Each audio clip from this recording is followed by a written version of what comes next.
Un mouvement issu des manifestations du printemps dernier. Je comprends la colère, mais il faut faire collectivement attention si vous êtes un grand frère. Moi, c'est ce que j'ai dit. Les gens en cagoule, c'est pas une bonne chose.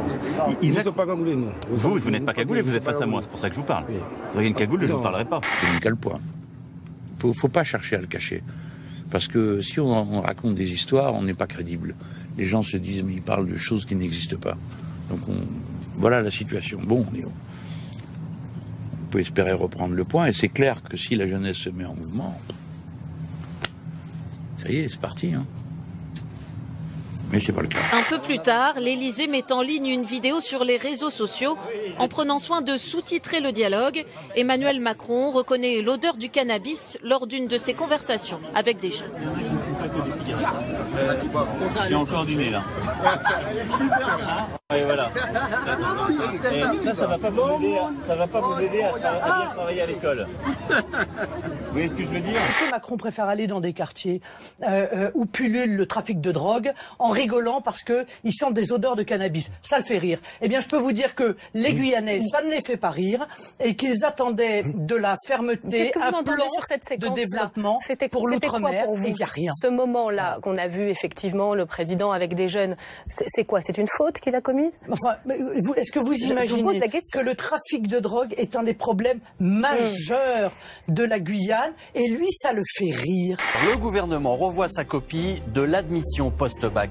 La nouvelle procédure APB vient d'en présenter un système jugé par certains moins arbitraire et qui met surtout fin au tirage au sort. Une annonce déjà décriée par les syndicats lycéens et étudiants. On dit qu'on va continuer à imposer des choses aux étudiants, leur imposer encore une fois une année supplémentaire, des dispositifs en plus. Donc ce ne sera pas les étudiants qui auront le dernier mot pour organiser leur cursus universitaire. 5 ans après les faits qu'elle dénonce, elle a décidé de parler publiquement. À visage découvert, Enda Ayari accuse l'islamologue Tariq Ramadan de viol. Qu'est-ce qui s'est passé ?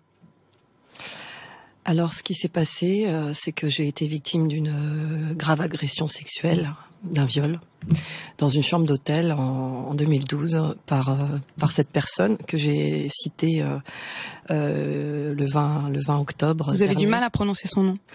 Oui. Concrètement, il vous a violé ? Oui, c'est ça. C'est ça, il m'a violée. Ensuite, j'ai pleuré. Et quand j'ai pleuré, il s'est moqué de moi, en fait. Il m'a dit, oh, pauvre petite fille. Il m'a dit, tu sais pas ce que c'est un homme? Et ben maintenant, tu sais. Hein, et il m'a dit, c'est ce que tu voulais, non? C'est pour ça que tu es venue. Et puis, il m'a insulté.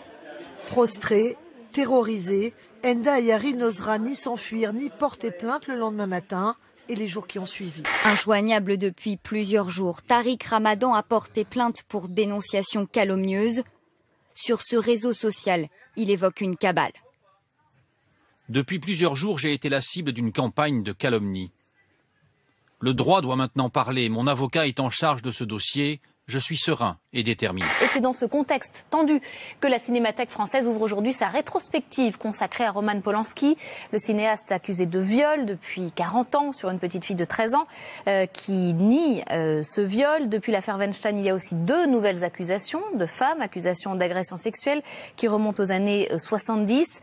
Les associations dénoncent donc une culture du viol, mais la Cinémathèque rejette la censure. Un rassemblement est prévu aujourd'hui par l'association Oser le féminisme. Double polémique pour Kevin Spacey. D'abord parce qu'il est accusé d'harcèlement sexuel par l'acteur Anthony Rapp, qui avait 14 ans au moment de faits survenus il y a 30 ans. Ensuite, parce que la réponse de Kevin Spacey sur Twitter est jugée maladroite. Il explique ne pas se rappeler de cette rencontre et s'excuse, mais ne s'arrête pas là. Cela m'encourage à évoquer un autre élément de ma vie. Je me considère maintenant comme gay. Un coming out très mal vu par de nombreux internautes qui l'accusent de faire diversion. On se quitte avec ces images du record du monde de très haute voltige, c'est le cas de le dire. Dans le ciel d'Arizona, 217 parachutistes ont réussi l'exploit de réaliser plusieurs figures. Bravo à eux, bon après-midi sur France 2.